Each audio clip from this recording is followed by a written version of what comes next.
नमस्कार, मैं श्वेता और आप देख रहे हैं न्यूज फाउंडेशन। नई सरकार तो बन गई है, लेकिन क्या विचारधारा सही चल रहा है?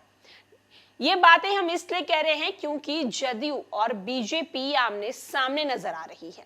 बिहार में रातों रात नई सरकार बन जाती है, महागठबंधन की सरकार गिर जाती है। मुख्यमंत्री नीतीश कुमार महागठबंधन का दामन छोड़कर एनडीए का हाथ थाम लेते हैं और एक बार फिर से एनडीए की सरकार बिहार में बन जाती है। लेकिन सवाल ये उठ रहा है कि सरकार तो बन गई है, लेकिन क्या विचारधाराएं जो हैं वो मेल खा रही हैं?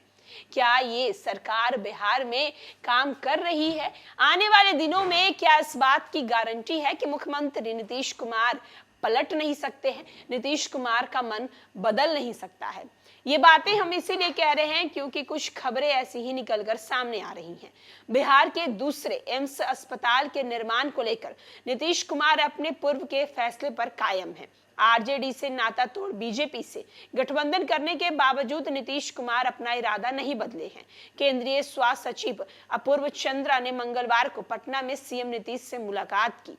इस दौरान नीतीश कुमार ने अपनी मांग को दोहराते हुए दरभंगा के शोभन में ही एम्स का निर्माण कराने की बात कही। केंद्रीय स्वास्थ्य सचिव अपूर्व चंद्रा 2 दिवसीय बिहार दौरे पर आए। दरभंगा में उन्होंने एम्स के लिए प्रस्तावित जमीनों का निरीक्षण किया। मंगलवार को पटना से दिल्ली लौटने से पहले उन्होंने सीएम नीतीश से मुलाकात की। चंद्रा आईआईटी दिल्ली के पास आउट सिविल इंजीनियर हैं। उन्होंने मुख्यमंत्री नीतीश कुमार की बात को सुना और कहा कि वे दिल्ली के तकनीकी विशेषज्ञों और अन्य अधिकारियों के साथ इस मामले पर चर्चा करेंगे। केंद्रीय स्वास्थ्य सचिव ने सोमवार को बिहार के मुख्य सचिव आमिर सुबहानी से मुलाकात की। उनके साथ इस मुद्दे पर चर्चा की।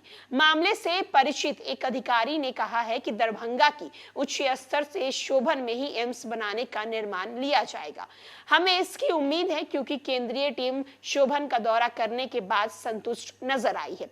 अपूर्व चंद्रा ने दरभंगा के शोभन के साथ डीएमसीएच अस्पताल का भी दौरा किया।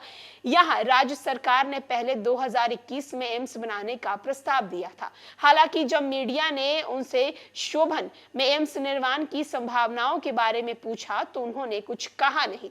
नीतीश कैबिनेट में 1030 बेड क्षमता वाले डीएमसीएच को 2500 बेड वाले अस्पताल में अपग्रेड करने के लिए 3115 करोड़ रुपए खर्च करने की प्रस्ताव को मंजूरी दे दी गई है। ऐसे में अब केंद्र सरकार के पास दरभंगा में एम्स निर्माण के लिए शोभन ही एकमात्र विकल्प रहा है।